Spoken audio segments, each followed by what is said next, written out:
grand dialogue. Sigeka Foba. Le grand dialogue, l'émission de débat du studio Tamani sur votre radio. Chaîne Nibéro. Haloud Mauni. Chaîne Nibéri. Sigeka Foba. Le grand dialogue. Le grand dialogue. Mesdames, Messieurs, bonsoir. Nous sommes mardi 3 février 2015. Bienvenue à cette émission et merci de nous recevoir chez vous. Alors aujourd'hui, nous revenons sur cette réunion d'urgence provoquée par la MINUSMA. Et cette réunion, je le rappelle, est prévue pour les 5 et 6 février prochains à Alger. Alors nous aurons comme invité pour cette émission Boubacar Touré du parti Rassemblement pour le Mali, RPM. Nous aurons un membre de l'opposition à la personne de Amadou Goïta du Parti Socialiste, parti donc de l'opposition, et nous aurons également un représentant du Gatia, Sidi El Mehdi Ag Al-Balka, membre donc du Gatia qui fait partie des mouvements armés de la plateforme, un mouvement également de la coordination sera représenté à cette émission. Nous tenterons de joindre Amberi Agrissa, membre du MNLA, depuis Kidal. Je suis Famoussa Sidibé, Peting Diara est à la mise en onde. La MINUSMA a donc convié à Alger les partis en conflit au Mali. Parmi ces partis en conflit, le gouvernement du Mali, la plateforme et la coordination des mouvements armés de l'Azawad. Cette réunion est prévue pour les 5 et 6 février prochains. Selon les responsables de la mission, l'objectif de cette réunion d'urgence à Alger est de permettre aux acteurs de renforcer les acquis du cessez-le-feu du 23 mai et également de geler les positions des groupes armés dans la zone notamment de Tabankort. Alors nous aurons donc comme invités les différentes parties donc de ce conflit dans le nord du Mali. Officiellement, cette rencontre vise à geler les positions des parties en conflit à Tabankort, renforcer les acquis du cessez-le-feu, les conditions de la reprise des négociations d'Alger. Alors est-ce que cette réunion pourra se tenir si on se réfère aux derniers développements sur le terrain avec vous, Sidi El Mehdi Ag Al-Balka du Gatia? Je vous remercie pour nous avoir donné la parole sur votre plateau. Je remercie aussi les grands frères qui sont présents dans ces studios. Je pense que pour ce qui est de la faisabilité de la rencontre, elle est vraiment possible parce que d'abord, il faut qu'elle s'efface. Il y a vraiment la nécessité. Et je pense que ce sera aussi l'occasion d'essayer de se dire certaines vérités parce qu'il faut reconnaître qu'au nord du Mali, il y a toujours un mal qui n'a jamais dit son nom. Et malheureusement, il est souvent entretenu par là où on n'y croit pas. Donc je pense qu'à Alger, ce sera vraiment l'occasion de se dire certaines vérités. Et peut-être cette fois-ci, le cessez-le-feu sera respecté une fois pour toutes. Alors, Amadou Goïta, quel est votre avis sur la possibilité que cette rencontre puisse se tenir à Alger? Je vous remercie. Je salue les auditeurs et les auditrices du studio Tamani plutôt. Bon, je pense qu'il y a un processus qui est déjà engagé, le processus d'Alger, qui a permis à toutes les parties de se retrouver autour de la table. Et si aujourd'hui la MINUSMA invite les différentes parties à se retrouver à chaque fois qu'on peut faire taire les armes pour faire parler la raison, nous estimons que c'est une très bonne chose. Donc voilà, nous osons espérer tout simplement que les intérêts supérieurs de la nation malienne seront pris en compte et qu'on ne va pas demander de geler des positions d'avant, sinon d'après 23 mai. Pour nous, s'il y a une position à geler, si aujourd'hui on doit respecter des positions, c'est le respect du cessez-le-feu qui a été signé le 23 mai entre le gouvernement du Mali et les groupes armés. Alors, Boubacar Touré, vous êtes du parti de la majorité présidentielle, le RPM, Rassemblement pour le Mali. Quel est votre avis sur la faisabilité de cette réunion? On ne dira jamais assez. Je présente encore une fois de plus mes condoléances aux victimes du début de cette crise aujourd'hui et souhaiter une bonne écoute à l'ensemble des auditrices et auditeurs qui nous suivent à l'instant, en direct ou à partir d'autres fréquences, d'autres stations radio. Rien n'est de trop pour qu'on arrive à la paix. Une rencontre initiée par la MINUSMA, j'ai dit la MINUSMA dans son rôle d'accompagnement, de sécurisation des populations civiles. Initier une telle réunion, si ça va dans la même trame de leur mission, c'est une bonne chose et c'est une chose à encourager pour que justement, comme disait Goïta par rapport à l'accord de Ouagadougou, un mécanisme a été mis en place. Et à la date d'aujourd'hui, il y a une commission de suivi, il y a un comité de suivi et d'évaluation, mais si la discussion est à ce niveau-là, je pense effectivement, comme disait tout de suite Sidi El Meidi Ag Al-Barka, c'est certain que les vérités seront dites. Alors, parce que amener ce débat à un niveau politique aujourd'hui ne nous amènerait pas certainement à mettre le doigt sur justement là où le bas blesse. Mais en intégrant certainement les rapports de la commission de suivi et de contrôle, du comité de suivi et d'évaluation et issus des accords de Ouagadougou, je suis certain que les vérités seront sues et dites. Alors, je rappelle que nous avons convié le MNLA à cette émission. Nous tenterons de joindre Amberi Ag Rissa. Malheureusement, pour l'instant, son téléphone ne répond pas. Alors, Sidi Al-Meidi Ag Al-Baka, je rappelle que vous êtes du Gatia, le mouvement d'autodéfense, un autre mouvement d'autodéfense Touareg. Alors, dites-nous, aujourd'hui, on parle de geler les positions des différents groupes sur le terrain. On le sait, la MINUSMA a fort à faire. Le Gatia est sur le terrain à Tabankort, entouré, si on peut dire, par les mouvements armés de la coordination. Est-ce que cette façon de geler les positions pourra se faire? Moi, je ne sais pas ce que vous appelez entouré. Si ça va dans le sens où les éléments de Tabankort sont encerclés, je vous le dis tout de suite que ce n'est vraiment pas ça. C'est très très loin d'être le cas. Le Gatia, comme vous l'avez dit, n'est pas seulement à Tabankort. Le Gatia aussi à Intilit, il est à Tessit, mais aussi un peu dans la zone de Ber. Mais il faut juste reconnaître que la MINUSMA doit assumer sa part de responsabilité. Parce que la question n'est pas seulement la question du Gatia, mais la question de la plateforme qui est constituée du Gatia, de CMFPR et puis du mouvement MAA qui a dit vraiment non à l'indépendance du nord du Mali, non à l'autonomie. Donc ce que vous appelez certainement proche de Bamako. C'est pas s'il faut juste dire non à la division du Mali pour être proche de Bamako, alors c'est vraiment ça. La MINUSMA doit comprendre que nous, en tant que plateforme, nous n'avons jamais attaqué. Depuis la signature du cessez-le du feu à Alger, on n'a jamais attaqué les positions de la coordination. Mais au contraire, c'est toujours la coordination qui attaque, c'est toujours la coordination qui cherche à nous déloger de nos positions. Mais chacun sait que quand on vient, on tente de vous faire sortir de votre maison, la seule chose que vous pouvez faire, c'est vous défendre. C'est ce que nous sommes en train de faire. Donc, la MINUSMA doit d'abord essayer de recadrer les choses et dire la vérité. Et cette fois-ci, si la coordination se permet de violer le cessez-le-feu, elle doit subir des punitions de la part de la MINUSMA. Si c'est la MINUSMA qui doit faire l'arbitre entre les différents mouvements, donc je pense que c'est là où je vous dis que certaines vérités seront vraiment dites à Alger cette fois-ci. Si on dit de le respecter, nous, le cessez-le-feu, on va le respecter. De toutes les façons, nous n'avons jamais attaqué. Mais c'est que sûr et certain qu'on ne va pas profiter de nous pour attaquer Gao ni pour attaquer Tombouctou. Ça, nous ne sommes pas dans cette logique-là. Notre position, elle est claire. Nous sommes des Maliens.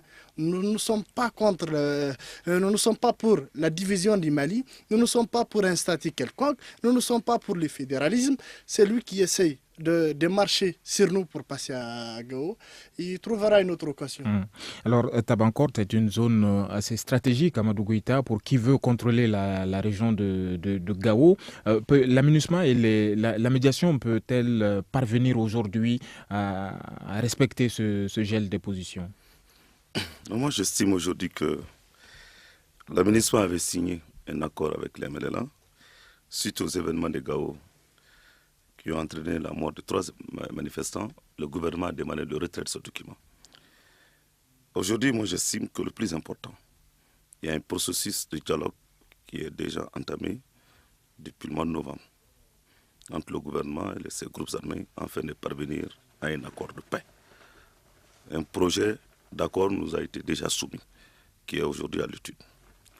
Vouloir ramener ces différentes parties encore à Alger autour d'un processus de gel des positions, je pense qu'on déplace un peu le débat. Pour moi, aujourd'hui, la mission de la MINUSMA, je me demande si la MINUSMA a même une mission de médiation. Elle est présente au Mali pour appuyer les autorités maliennes à travers les forces armées de sécurité à stabiliser, à sécuriser. Elle a également pour mission de protéger les populations civiles. Suite aux événements du 17 mai, un cessez-le-feu a été signé entre le Mali, dont la MINUSMA est garante, l'Union africaine. Je pense que le plus important, c'est le respect de ce cessez-le-feu à partir des positions des différentes parties. Toute évolution allant dans le sens de la violation de ce processus doit être dénoncée par l'État malien et également par la MINUSMA. Moi, je pense qu'aujourd'hui, nous ramener à Alger pour discuter encore d'une zone temporaire de sécurité, c'est un peu noyer le poisson dans l'eau.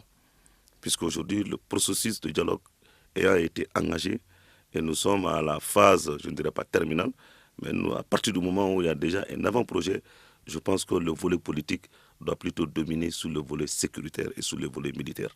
La MINUSMA a uniquement pour mission aujourd'hui de faire respecter et d'ailleurs de jouer sa partition, qui est de demander à ces groupes armés d'ailleurs de déposer les armes, conformément à l'accord de Ouagadougou. Alors, c'est la plateforme et la coordination qui se battent sur le terrain à Tabankort, pendant que l'armée malienne est encore absente de cette zone. Le président de la République, lors de sa visite à Gao, s'est rendu au chevet des blessés de ces affrontements. Est-ce que Bamako a une quelconque responsabilité ou une quelconque position dans ces affrontements? Nous avons regretté l'inaction du gouvernement. D'abord par rapport aux événements de Gao. Nous avions dit que le document en question a été signé le 24 janvier. Il a fallu les manifestations du 27 janvier à Gao, manifestations qui ont occasionné, comme je l'ai dit, 3 morts, pour que le gouvernement se rende compte de la gravité de la situation et demander à la MINUSMA le retrait du document. Aujourd'hui, du fait que l'armée est absente, l'administration est absente. Ça veut dire que ces localités sont livrées à elles-mêmes. C'est vrai, ces groupes d'autodéfense se battent quotidiennement pour leur propre survie. La mission principale de l'armée, surtout de l'État, c'est de sécuriser les populations, les personnes et leurs biens. C'est d'assurer la souveraineté de l'État sur l'ensemble du territoire malien et l'intégrité territoriale du Mali. On a comme l'impression que l'État malien est spectateur par rapport à ces événements qui se passent. Et ce qui est regrettable, l'État doit vite reprendre la main, savoir que nous sommes un pays souverain et que les acteurs qui nous aident, sinon les différents médiateurs, y compris la MINUSMA, sont d'abord là pour aider le Mali. Et on ne peut pas t'aider tant que tu n'es pas présent sur le terrain. Et ce qui est regrettable. Alors nous allons observer quelques secondes de pause avant de passer la parole au représentant de la majorité présidentielle pour son avis sur l'absence de l'armée malienne à Tabankort. Vous écoutez Studio Tamani, votre avis nous intéresse. Écrivez vos commentaires et suggestions sur la page Facebook et dialoguez avec nous. Studio Tamani, c'est aussi les réseaux sociaux. Les réseaux sociaux, mais à travers également notre compte Twitter et notre site web www.studiotamani en un seul mot.org. Alors aujourd'hui, nous débattons de cette réunion d'urgence convoquée par la MINUSMA pour les 5 et 6 février prochains à Alger. Les acteurs du conflit au Mali se rendront donc à Alger pour débattre de cette tension qui prévaut actuellement à Tabankort. Alors nous sommes avec 3 invités. Boubacar Touré du parti majoritaire, de la majorité présidentielle, Rassemblement pour le Mali. Et nous avons un membre de l'opposition, Amadou Goïta, du parti socialiste, et Sidi El-Mehdi Ag Al-Baka, membre du GATIA, élément donc de la plateforme. Alors nous avons convié le MNLA à cette émission, membre de la coordination des mouvements armés de l'Azawad. Malheureusement, nous n'avons pas pu rentrer en contact avec Amberi Ag Rissa. Alors nous sommes donc à la deuxième partie, mais juste avant d'entamer cette deuxième partie, nous allons permettre à Boubacar Touré du RPM de réagir par rapport à cette absence de l'armée malienne à Tabankort. Boubacar Touré, à vous. Famoussa, à la phase actuelle, susciter dans un tel débat des réactions, moi je crois que le sujet va au-delà. Et Koïta est dans son élément, dans son rôle de peindre en noir toute action du gouvernement, ou ça vient trop tôt ou ça vient trop tard. Il est dans son élément, ça je ne vais pas perdre du temps là-dessus. Mais la situation que nous vivons aujourd'hui, opposition ou majorité, mouvement armé d'autodéfense ou mouvement armé pour la cessation du pays, m'amène à ne pas perdre du temps sur le doigt accusateur d'un parti de l'opposition qui est dans son rôle.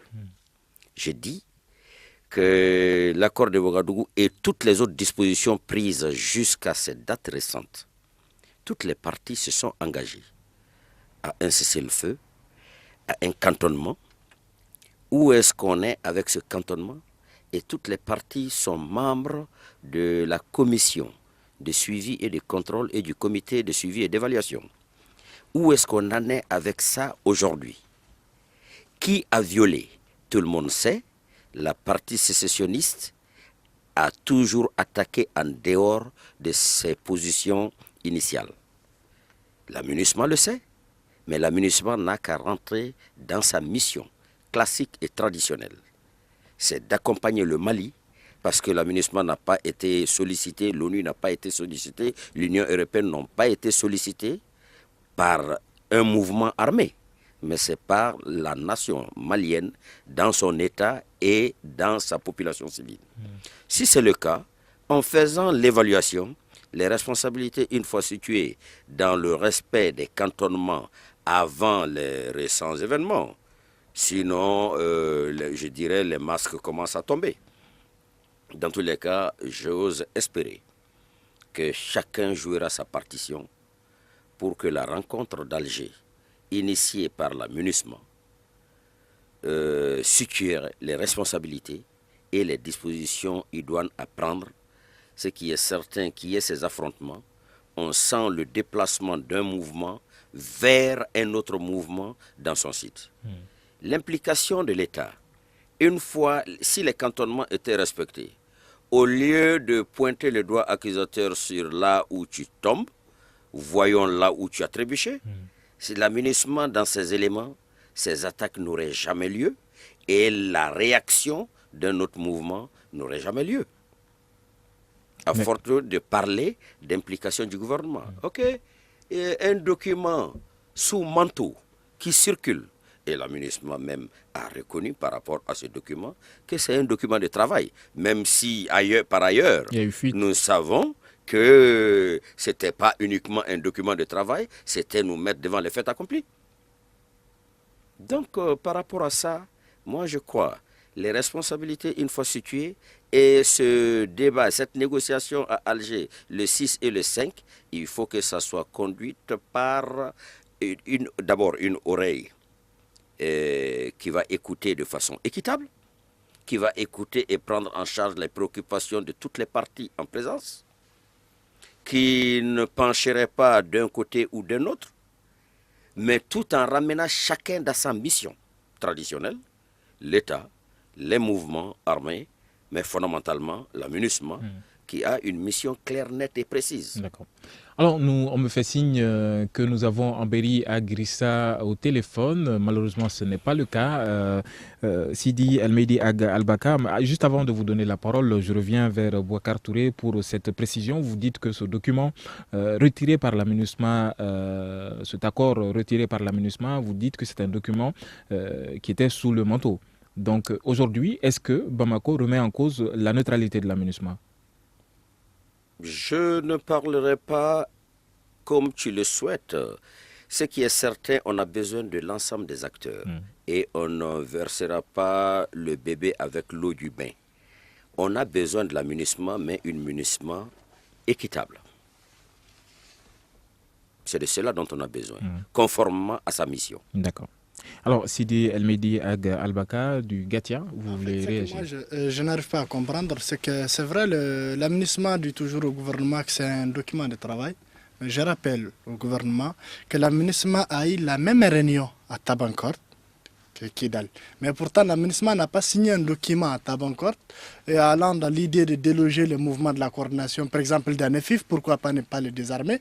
Et la MINUSMA ne l'a pas fait, mais il fallait que la MINUSMA débarque à Kidal et signe avec Mohamed Egnajim, donc le chef militaire d'IMNELA. Même pas la branche politique, mais plutôt la branche militaire. Et mieux que ça, quand on a vu le document, les 2 premières heures, la MINUSMA l'a confirmé. Mais c'est quand les gens ont marché à Gao, c'est quand il y a eu des morts d'hommes que la MINUSMA s'est rendu compte de son erreur. Mieux que ça, le gouvernement... Mais la MINUSMA parle de fuite. Non, de ce document. Même pas. Je pense qu'il va falloir qu'à un moment donné, dans ce pays, il va falloir qu'on se respecte à un moment donné. La MINUSMA, c'est des hommes comme nous, ils sont pas venus d'ailleurs. Et ce qui s'est passé à Kidal, nous sommes de Kidal. Ce que la MINUSMA ne sait pas, c'est que tout ce qui se passe à Kidal, à la seconde près, on a l'information. Mais le gouvernement, sur son territoire, nous avons un gouvernement que nous avons élu. Nous avons une armée au Mali. La MINUSMA a mis tout ce monde de côté. Elle s'est permis de signer sur un territoire malien avec une partie de mouvement. D'ailleurs, la partie la plus dangereuse parce que c'est cette partie qui lutte pour la division du Mali. C'est ça le problème aujourd'hui. C'est l'indépendance, le fédéralisme ou la paix au Mali. Je pense que la MINUSMA n'a pas seulement fait un document de travail. La MINUSMA avait un programme bien planifié, mais heureusement que les populations maliennes, surtout les populations de Gao, que je salue à travers votre micro, ont aussi assumé leurs responsabilités. Donc, le gouvernement doit faire pareil. L'armée doit faire pareil. Et comme le grand frère l'a dit, si d'abord on parle d'un État, il faut que l'État soit partout. Ce n'est pas qu'à Tabankort que l'État manque. L'État n'existe pas à Kidal. Une région de 4 cercles, 11 communes, l'État n'est nulle part. Donc, il va falloir qu'on revoie certaines copies. Alors, Amadou Koïta, vous êtes du Parti socialiste, un parti de l'opposition. Quel est votre avis sur cette neutralité demandée par les partis de la MINUSMA? Moi, je me demande, la MINUSMA n'a même pas une mission de neutralité. Elle a pour mission d'appuyer les autorités maliennes. C'est dans toutes les résolutions. Moi, je me réfère aux résolutions qui légitimisent la présence de la MINUSMA chez nous. Dans toutes ces résolutions, il est mentionné que la MINUSMA doit aider le Mali à réinstaurer son intégrité et sa souveraineté nationale. Maintenant, là où le bas blesse, j'ai entendu le grand frère Bou qui dit que c'était un document de travail. Non, j'ai dit que la MINUSMA a parlé de document de travail. Est-ce que la MINUSMA a mandat sur le territoire malien d'aller signer un document avec des groupes armés en l'absence de l'État? Condamné la question, sans même oui. consulter le gouvernement. Alors, sans même consulter le gouvernement. Juste une parenthèse, vous avez participé à ce débat avec la MINUSMA qui parle de documents de travail. Non, j'ai le document, je dis c'est un accord signé, c'est écrit accord pour une zone de sécurité temporaire signé par le général Thibault et par le colonel Najim au nom du MLNA. Maintenant, là où le bas blesse, c'est de dire que même si c'est un document de travail, pourquoi le gouvernement a attendu 72 heures pour retirer ce document? C'est vrai, nous devons tous créer le rassemblement, l'unité, la cohésion autour de cette question du Nord, mais nous voudrions aussi que l'État assume sa part des missions. À chaque fois, nous parlons de la violation du cessez-le-feu par les groupes armés. Qui veut la paix prépare la guerre. Pourquoi c'est eux seuls qui violent? Où est l'armée malienne? Où est l'État malien? Quelle est la responsabilité de l'État malien en cas de violation de ce cessez-le-feu par les groupes armés? N'avons-nous pas les moyens aujourd'hui de restaurer le respect, d'imposer ce respect? N'avons-nous pas le moyen sur le plan militaire, sur le plan politique, sur le plan diplomatique? Et voilà là où la question principale se pose. Et nous, la mission que l'opposition a effectuée hier à Gao, les populations de Gao ont le sentiment d'abandon. Ils ont le sentiment d'abandon. Je suis persuadé que si le gouvernement avait anticipé, gérer, c'est prévenir, gérer, c'est anticiper, à partir de la signature de ce document, le 24 janvier, qui a été divulgué sur tous les réseaux sociaux. Nous l'avions vu depuis le 25 janvier. Si le gouvernement avait anticipé, avait demandé à la MINUSMA, taper sur la table pour dire que non, nous ne pouvons pas accepter cela, il n'y aurait pas 3 mois à Gao. Il n'y aurait pas cette manifestation qui allait entraîner, qui allait endeuiller Gao. Il n'y aurait pas cette manifestation qui allait faire beaucoup de blessés à Gao. Donc nous demandons à l'État d'avoir le sens de l'anticipation et de ne jamais dire que la MINUSMA doit être neutre. La MINUSMA est là pour aider un État souverain et des autorités légitimes, des autorités légales. Et c'est à nous de dire à la MINUSMA d'être dans sa mission et cette mission conformément à la résolution, la dernière qui est la 2164. Alors, l'opposition parle aujourd'hui d'affirmation du Mali. Est-ce que le Mali, à ce stade, peut s'affirmer et prendre position, donner des directives aujourd'hui à la MINUSMA? Le Mali est en train de s'organiser justement pour s'affirmer. Boubacar Touré. Parce que vous saviez dans quel état le Mali était. Ce n'est pas une fuite en avant. Quand Goïta dit, il insiste encore, mais l'intention de ce document, quand la MINUSMA a parlé de fuite, c'est-à-dire que le document au départ n'avait aucun projet d'être partagé avec qui que ce soit, peut-être fondamentalement mettre tout le monde devant les faits accomplis. Et si j'ai prononcé le mot document de travail, ce n'est pas que je perçois le document comme un document de travail, mais c'est ce que la MINUSMA a affirmé. Et ça a été condamné par tout le monde. Et aussi préciser que la MINUSMA a outrepassé sa mission, qui est d'accompagner l'État et la sécurité de l'ensemble des citoyens du Mali pour qu'il y ait la paix et la paix définitive globale au niveau du nord du Mali. Donc, alors, ce point de vue étant évoqué, Boubacar Touré, qui représentera le président de la République à ces négociations, vu que son représentant spécial je vous ai dit que est devenu Premier ministre? Cette rencontre, à mon avis, moi, je l'aperçois comme une rencontre de techniciens. Il y a un comité de suivi, un comité d'évaluation, de l'application, du cessez-le-feu et le mécanisme de fonctionnement, de suivi, de contrôle de cela et le cantonnement. Mais ces commissions ont travaillé normalement pendant tout ce temps-là. Et ces commissions ont certainement des rapports.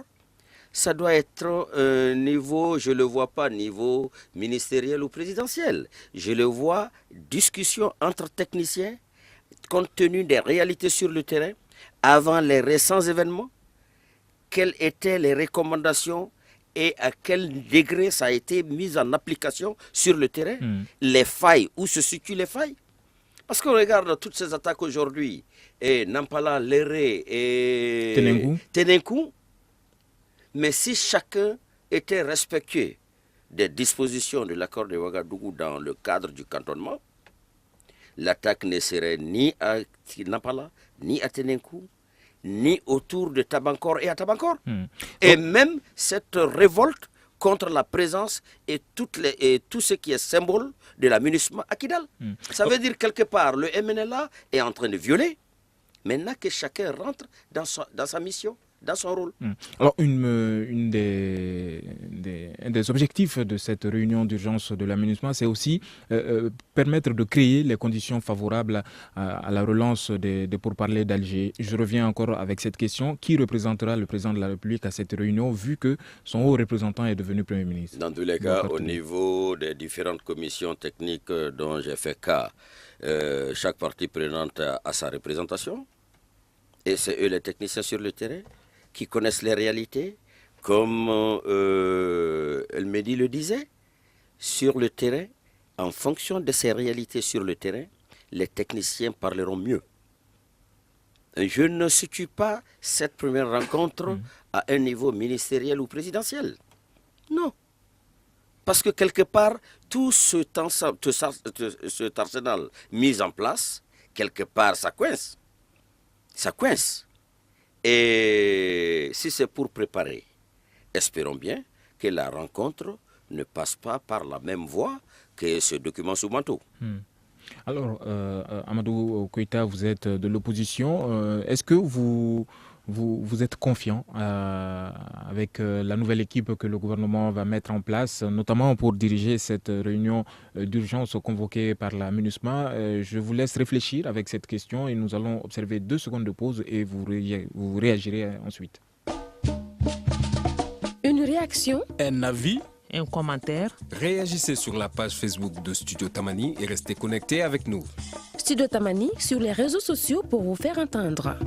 Merci à vous qui nous écoutez à travers l'une de nos radios partenaires 20 dans l'ensemble du pays. Nous sommes avec 3 invités pour débattre de cette question, de cette réunion d'urgence convoquée par la MINUSMA avec l'ensemble des acteurs dans le conflit malien à Alger. Alors nous sommes avec Boubacar Touré du RPM, Amadou Koïta du Parti socialiste, parti de l'opposition, et Sidi El Mehdi Ag Al-Baka du mouvement d'autodéfense Touareg Gatia. Alors, Amadou Koïta, je reviens avec cette question. Comment voyez-vous alors cette équipe, cette nouvelle équipe que le gouvernement devra former pour représenter le Mali à Alger? Je ne pense pas que le gouvernement doit former une nouvelle équipe. Vous avez parlé du haut représentant du président de la République. À ma connaissance, pour parler d'Alger, c'est le ministre des Affaires étrangères qui conduit la délégation malienne. Le haut représentant, le chef de l'État, n'était que facilitateur. Donc la question qui se pose aujourd'hui, le grand frère Bou a parlé d'une question technique. Moi je dis c'est une question politique et technique, il faut le reconnaître. L'essentiel, nous demandons tout simplement à l'État de ne pas être dans la réaction, d'être surtout dans l'action. Le grand frère vient de rappeler, après Bamba, après Tambakor, après Tenengu, après Nampala, l'État malheureusement ne fait que condamner. Est-ce qu'il n'est pas temps pour l'État malien aussi de prendre les dispositions les meilleures d'agir parce que nous ne pouvons pas éternellement continuer à dénoncer la violation du cessez-le-feu par ces groupes armés qui sont en négociation avec nous en Alger. On ne peut pas continuer ces négociations au moment où ils reconnaissent dans ces négociations, surtout à travers la feuille de route qu'ils ont signée. Ils reconnaissent tous l'unité, l'intégrité, la souveraineté du pays. C'est inadmissible qu'ils continuent encore à porter les armes contre le Mali. Et là, l'État malien, le président de la République, après les attaques de Tambakor, avait même suggéré qu'il allait saisir le Conseil de sécurité, afin qu'il y ait une réunion autour de la question du Mali et de la mission également de l'aménagement. Je pense que sur le plan diplomatique, l'État malien doit jouer un rôle extrêmement important pour demander au Conseil de sécurité, demander à l'Union africaine, demander à la CEDEAO d'agir. Nous ne pouvons pas être dans une tragédie sans fin. Moi, j'ai l'habitude de dire qu'une fin tragique vaut bien qu'une tragédie sans fin. Donc, la réunion sécuritaire qui va se dérouler le 6 et 7 février en Alger, autour du gel des positions, pour moi, ce n'est pas l'essentiel. Tout gel de position doit passer par le respect de l'accord de cessez-le-feu du 23 mai. Le processus qui est engagé, qui est un processus de dialogue pour parvenir à un accord de paix définitif, c'est ce processus qui doit continuer. Je crains qu'on nous dévie de l'essentiel, nous amener dans un problème sécuritaire autour de Tambakor, comme si on ignore Gundam, comme si on ignore Tenengu, comme si on ignore Nampala, comme si on ignore Léré. Or, c'est tout le septentrion du Nord qui est aujourd'hui menacé. Donc moi je pense que l'État doit prendre le taureau par les cornes et expliquer que ce groupe ne peut pas continuer à porter atteinte chaque jour que Dieu fait à l'intégrité de notre pays et à saper ce processus engagé. Alors parlons encore de la présence de l'armée malienne, par exemple dans la région de Gao, le Gatia a pignon sur rue dans cette localité à Gao. On ne parle presque pas de l'armée malienne. Quel est votre degré de collaboration au Gatia avec l'armée malienne à Gao? En fait, on parle toujours de l'armée malienne, on va toujours continuer d'en parler. Peut-être c'est la communication qui fait défaut dans notre pays. Et il faut reconnaître que l'armée malienne mérite d'être saluée.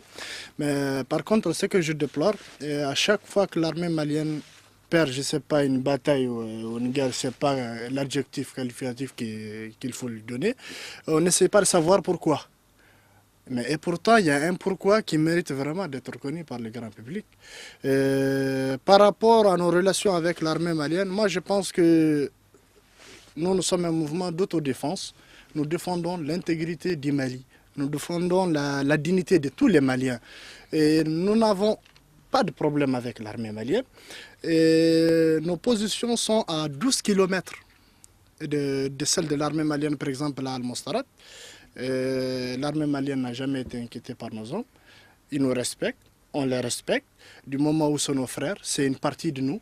Mais politiquement, chacun de nous essaie de défendre en sa manière. Parce que l'armée malienne n'a pas le droit, par exemple, de se défendre même si elle est attaquée. On a vu, comme la ministre l'a dit, c'est les faits, il faut les respecter. Mais pourtant, malgré que l'armée malienne, ou sinon le Mali a signé des accords avec la France, l'armée malienne continue d'être attaquée.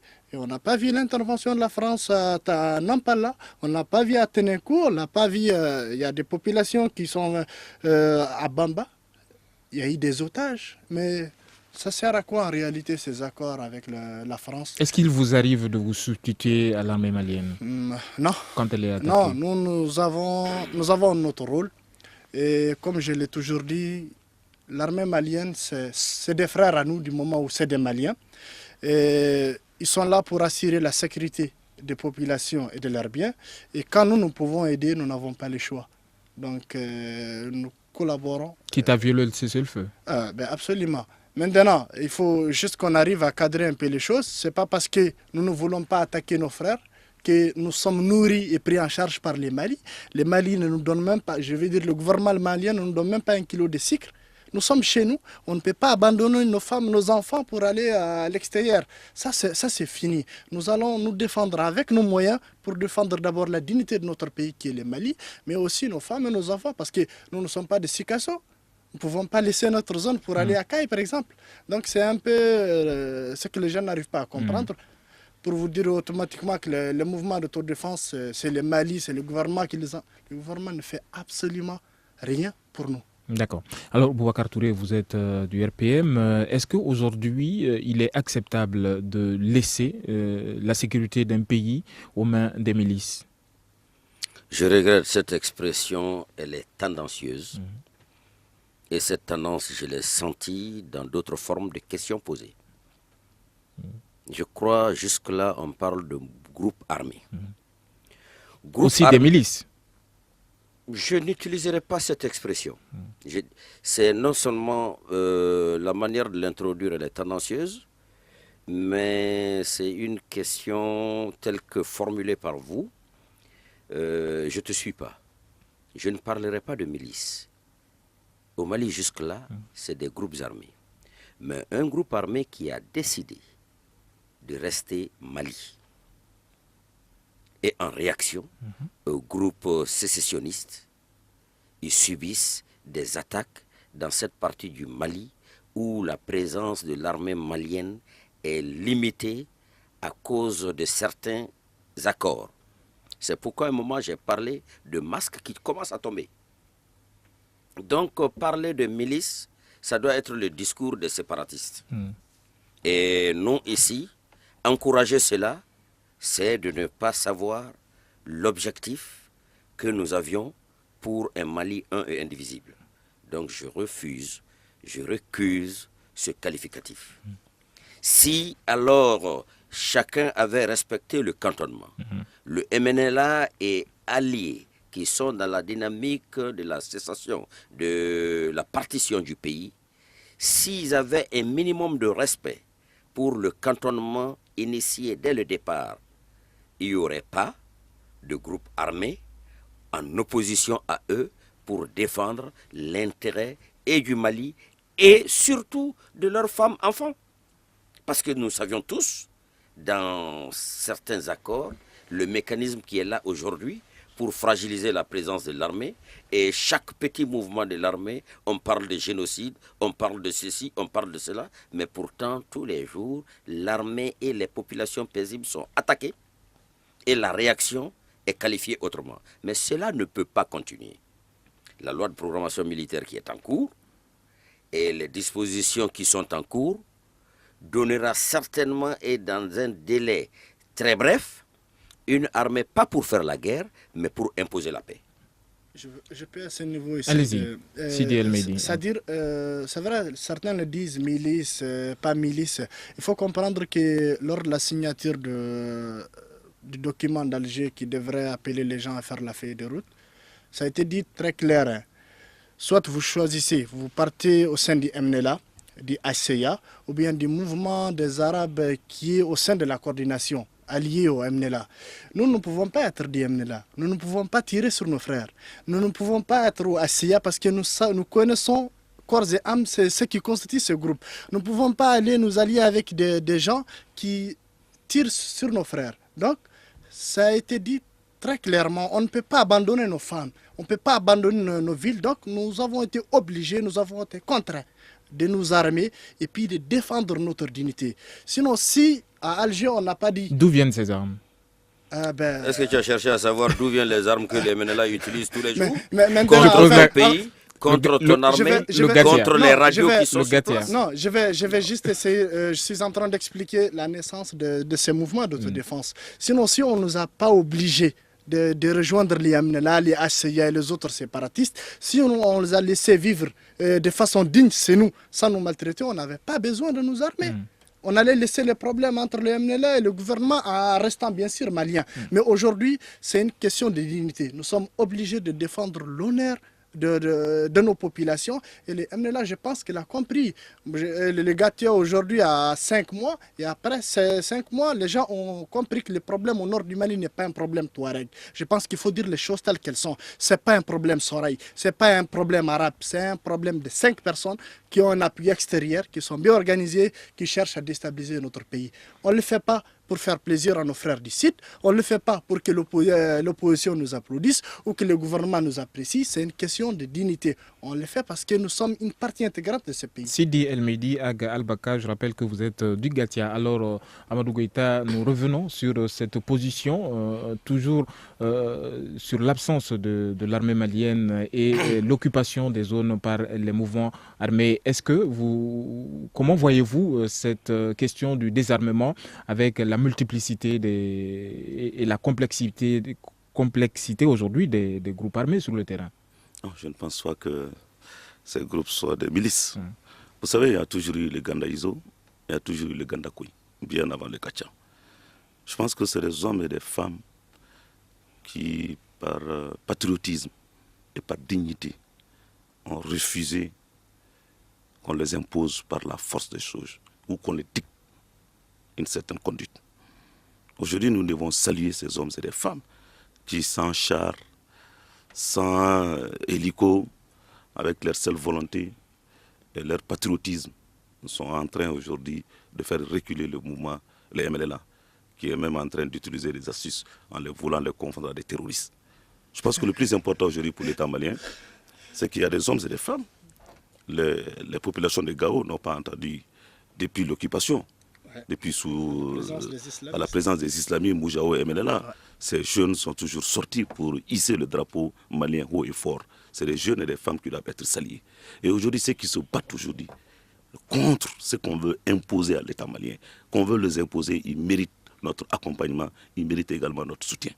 Mais il ne doit pas se substituer à l'État. L'État a obligation d'assurer la protection des biens et des personnes. L'État doit faire en sorte, notre armée est en restructuration, nous avions appris que l'armée a reçu certains équipements. Le plus important pour nous, il y a un décret de 2013 qui date sous la transition, qui fait d'ailleurs de la zone du nord jusqu'à Nara, jusqu'à Nyoro, une zone de guerre. Donc le politique doit avoir le courage aujourd'hui de dire à notre armée, respectez le cessez-le-feu, mais à chaque fois qu'il y a violation de ce cessez-le-feu, faites en sorte qu'il s'impose. Boubacar Touré, vous avez le dernier mot. Le dernier mot, cette rencontre initiée, je dis rien n'est de trop pour arriver à la paix. Si cette rencontre est une rencontre de plus, je souhaite que ce soit une rencontre qui considérera l'ensemble des parties prenantes, chacun dans sa préoccupation, de façon impartiale. Que l'initiateur intègre cela et reste dans le cadre strict de sa mission. Et les commissions et les comités, les commissions techniques pour l'évaluation du cantonnement, non seulement du cantonnement, mais aussi les exactions qui se sont opérées. Il y a des dispositions qui sont dans les différents accords qui ont été signés par toutes les parties. Qui doivent être mis en application. Mis en application. Merci beaucoup, ce n'est Boubacar que là Touré. où se situe le problème. Merci beaucoup, Boubacar Touré. Je rappelle que le débat d'aujourd'hui portait sur cette réunion d'urgence provoquée par la MINUSMA, prévue pour les 5 et 6 février prochains à Alger, avec la participation de l'ensemble des acteurs du conflit dans le nord du Mali. La plateforme, la coordination et également le gouvernement du Mali seront représentés à cette réunion. Je rappelle que nous étions avec Boubacar Touré du RPM, Amadou Koïta du Parti Socialiste, parti de l'opposition, et Sidi El Meidi Aga Albaka, membre du GATIA. Nous avons malheureusement convié le MNLA à cette émission et nous n'avons pas eu de suite favorable à cette émission. Et je suis Famoussa Sidibé, Petingdera était à la mise en onde, Ousmane Diadje Touré a réalisé cette émission, Salim Douara était à la régie vidéo. Nous vous disons à demain pour un autre débat. Bonsoir.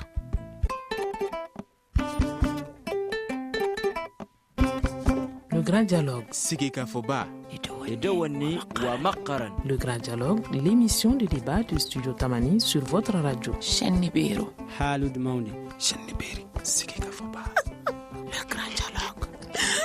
Le Grand Dialogue.